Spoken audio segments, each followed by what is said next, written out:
All right, so all of the other lessons, I said that I loved them, and this is going to be the one that you all love.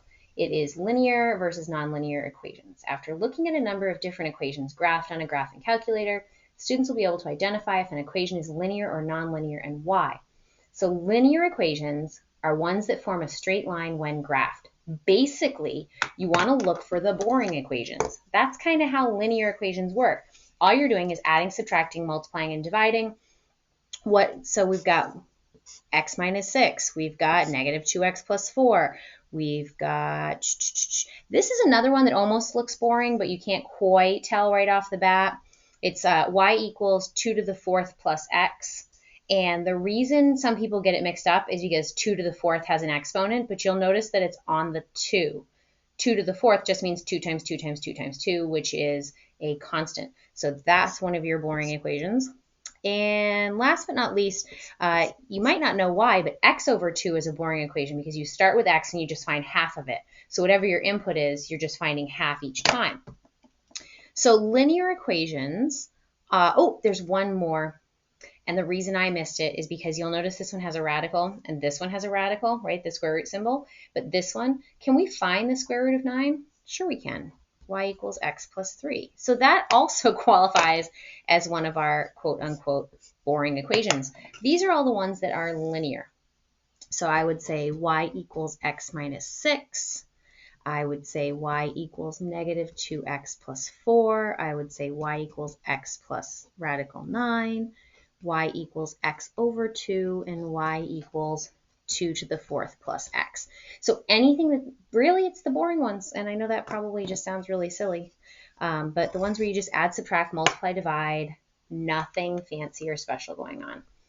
Then you've got the nonlinear equations. So y equals x squared. There's an exponent on the variable. The exponent on the variable makes it nonlinear.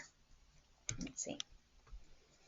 Next, we've got y equals x to the 3rd minus 4. Again, exponent on the variable.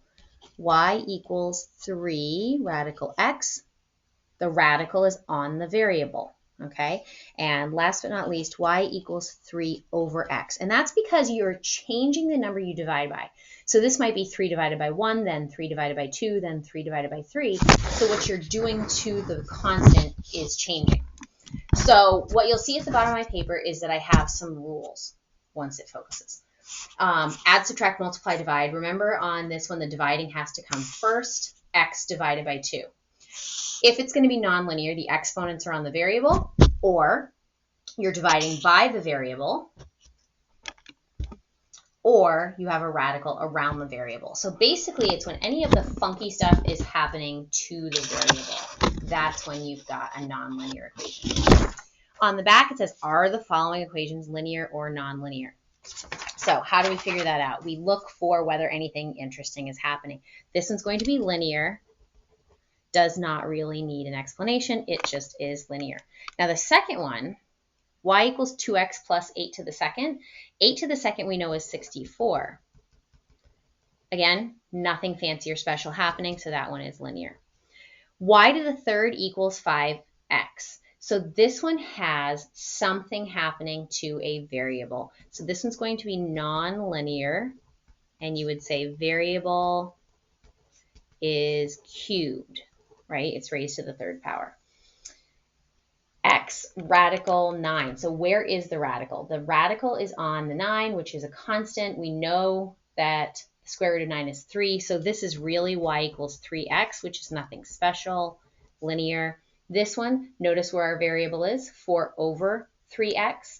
So our variable is in the denominator. That means that this one is going to be nonlinear, variable